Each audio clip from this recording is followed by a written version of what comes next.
Welcome back. Since you've already written an APA-style paper for ENG 102, I wanted to go through quickly an argument research paper and just kind of focus on some of the ways that it's a little bit different from the informative paper that you've written.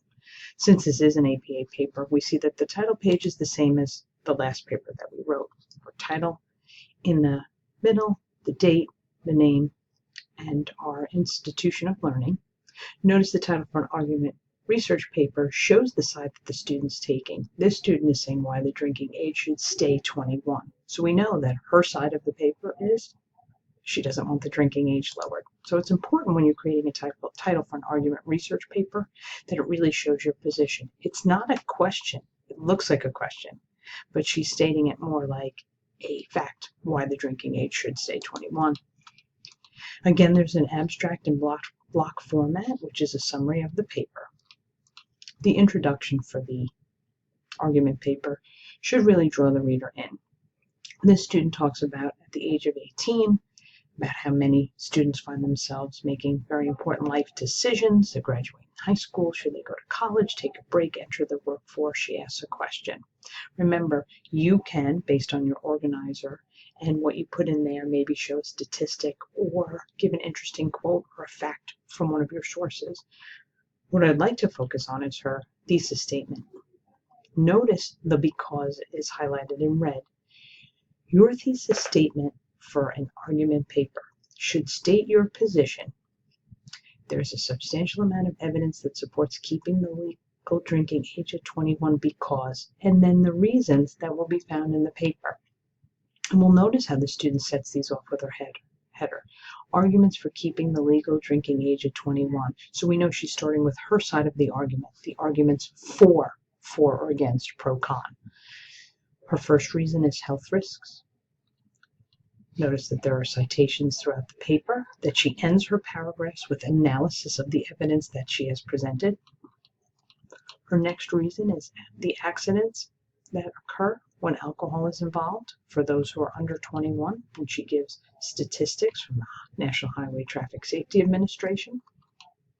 She even includes, and this is an important part of an argument research paper, a graphic or a chart or statistic. Some students even use a cartoon, something that shows information in a more visual way than just writing out that between the years of 1982 to 2007, it's better to show that in a chart or a graphic, which she cites. Notice she says figure 1, percentage of alcohol-related fatalities. And when she says figure 1, she notes it in her paper so that you as the reader know to go to look for it. And then she ends her arguments for it with other alcohol-related problems that her research has shown her why the drinking age should not be lowered. Then the student presents the counter-arguments, or the counterclaims as we've been calling them. The first is forbidden fruit, that if you take something away from someone, they want it more. She gives information from the source of what the other side is saying or arguing, and then she offers her refutation or rebuttal. Notice the word but is in red.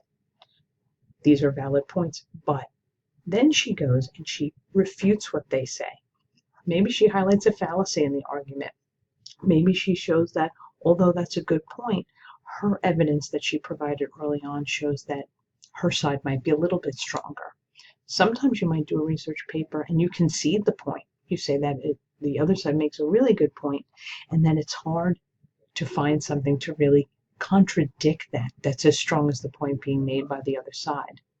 Please remember, this is not a first-person essay. She doesn't say all of these are valid points, but I think that. She again pulls from her ideas that she learned from her sources in the paper. And then again, she poses another counterclaim, and again, she uses a however. So statements like however and but show that you are doing a refutation or a rebuttal, and that's a really important part of an argument research paper, and what makes it different from an informative paper. You're not just giving information and letting the person decide. You're trying to persuade your reader to get to your side. No better way to do that than to research the counterclaims and show that you can research the other side, but that you can also critically think about how to respond to it by refuting it or giving a rebuttal. And then, as always, you end your paper with a conclusion, which should be labeled, where you draw upon all the things that you wrote in the paper, you sum it up, you give it a broader context for your audience, and maybe you give it a hopeful ending. This student ends. If the drinking age is lowered, that could bring more conflicts with other activities, trying to get the age restriction lowered. And then she gives her reference page. Everything is in alphabetical order and according to APA format.